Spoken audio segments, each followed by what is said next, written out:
view. In other news, President Trump is threatening a federal takeover of D.C. after police say a former DOGE employee was brutally beaten in the nation's capital. Truly unbelievable. Lucas Tomlinson joins us live in Washington. Lucas, these type of attacks have been happening for years now. They sure have, Lawrence. Good morning also to Ainsley and Griff. For those eating breakfast, the image that we just showed you and we're about to show you again is tough to watch. The 19-year-old former DOGE staffer known as Big Balls was beaten by a violent mob of minors in the nation's capital in a popular part of town, according to police. A 15-year-old man and a 15-year-old woman were arrested and charged with unarmed carjacking. The attack prompted President Trump to post, "Crime in Washington, D.C. is totally out of control. Local youths and gang members, some only 14, 15, and 16 years old, are randomly attacking, mugging, maiming, and shooting innocent citizens. The most recent victim was beaten mercilessly by local thugs." Trump warned if crime is not dealt with properly, he may be forced to take over. Somebody from DOGE was very badly hurt last night. You saw that. A young man who was beat up by a bunch of thugs in D.C. And either they're going to straighten their act out in the terms of government and in terms of protection, or we're going to have to federalize and run it the way it's supposed to be run. Now, this summer, Edward Coristine, the former DOGE lieutenant known as Big Ball, spoke to our own Jesse Waters. Elon Musk reacting to the attack on his platform X, saying, quote, "A few days ago, a gang of about a dozen young men tried to assault a woman in her car at night in D.C. A DOGE team member saw what was happening, ran to defend her, and was severely beaten to the point of concussion. But he saved her. It is time to federalize D.C." Here's a look at those recent attacks this summer. Back in May, a House staffer was the victim of an armed carjacking in the Navy Yard next to Nats Park. In July last month, a congressional intern was murdered in a crossfire from a drive-by shooting. And now, Big Balls left bloodied after this attack. President Trump says he wants gang members over the age of 14 to be prosecuted as adults, guys. Did the people who allegedly attacked him, did they know that he was a part of DOGE, or was it just because he was trying to help the lady that was being attacked?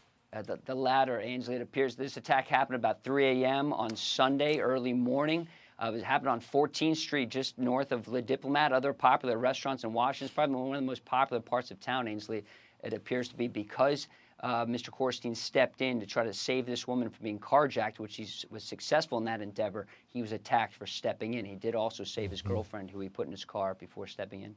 Wow. Y'all be careful in D.C. Griff lives there, too. Yeah, Lucas, thank you very much. And to Lucas's point, this happened in Logan Circle, very popular area, and Ed Coristine, also known as Big Balls, really stepping in to stop that carjacking. Look, I've lived in D.C. for 35 years, and while the data, the crime data is trending down right now overall, we do have a serious problem with juveniles because they're getting out. They know they won't be held responsible. That's why President Trump is sounding off on it. And, you know, this is yet another example of what is wrong about D.C. Pressure now on Mayor Bowser will be to try and prosecute these juveniles who are under 18 to stop committing these crimes. It's a huge problem. It's not just the carjackings. It's not just the assaults on people. It's not just the armed robberies there.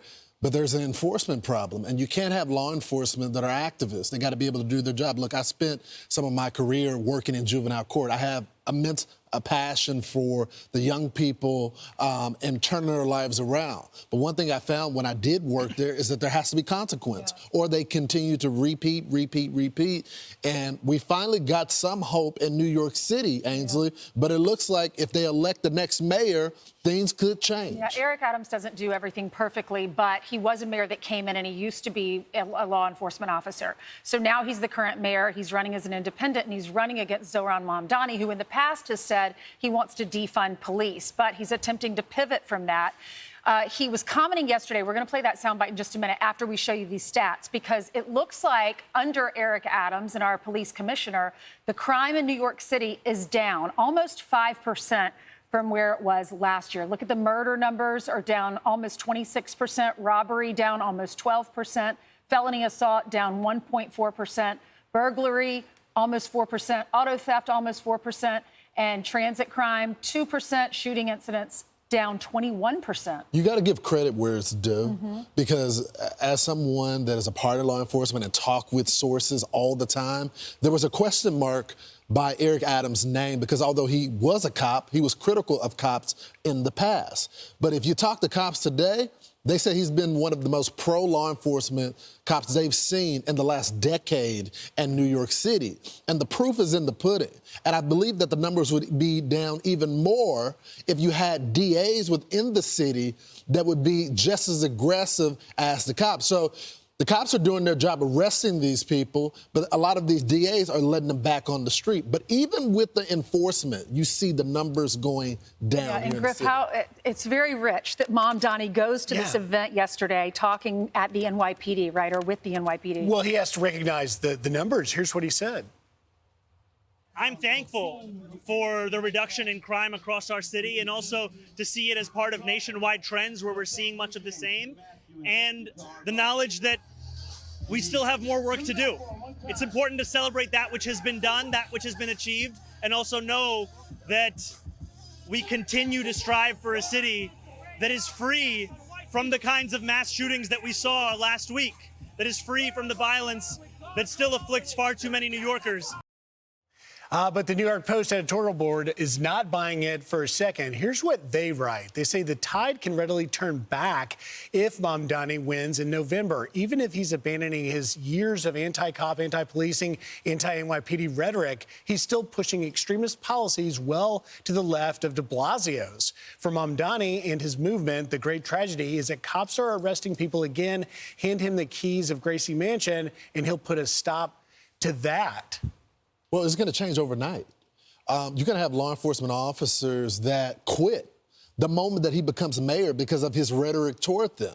He talks about getting rid of the anti-crime unit. I'm sorry, not the anti-crime, the special response group, which handles a lot of suicide situations. Anytime there's a barricaded subject, they're a New York SWAT team, and he wants to get rid of them. So you're going to put basic beat cops in terrible situations when they don't have the necessary training to be able to deal with those situations. So it's just not smart. According to this New York Post article, it talks about how these results, crime being down in our city, is because of Eric Adams' pro-police policies. People are worried if Mamdani is elected, will we see crime going back up again like it was under Bill de Blasio? Because shooting victims peaked at over 1,000 for the first 7 months of 2021 when de Blasio was our mayor, after he shifted over $1 billion away from the NYPD and then declined to hire more cops. You know, Ainsley, these fears, though, are not just here in New York. It's coast to coast. Right. Out in Seattle, longtime progressive activist and Mamdani-style candidate Katie Wilson is challenging the incumbent mayor, Bruce Harrell. They're facing off now in Seattle's mayor election. You can see how close it was. The top two advance, but excuse me, Wilson is not backing down from sort of her socialist positions. Here's a little bit of her in her primary win last night. Voters stand with our vision of Seattle's future, a city with social housing, a city with fast, reliable public transit, a city with universal child care, a city where no one has to sleep unsheltered, a city where you do not need a six-figure income to feel at home. These results also show us what we all see with our own eyes. Bruce Harrell is doing a bad job. So this candidate, who's a radical, this is some of her policies. She wants to Trump-proof Seattle. I don't know how you do that when he's the commander-in-chief. He's the elected president of this country. Combat federal policies targeting immigrants and refugees. That essentially says that she's an anti-laws on the books. She doesn't want ICE there. Use progressive revenue to fund services funded by the federal government. Defend access to reproductive health care, gender-affirming care. Expansion of non-police alternative responses, meaning she wants counselors and therapy aides to show up to crime scenes. You can't have that in this country. Yeah, non-police alternatives. Doesn't make right? sense. It's really mirroring what we're seeing here in New York, that someone this progressive can do so well in an election. They're neck and neck. She's actually beating him by 1 point in the primary.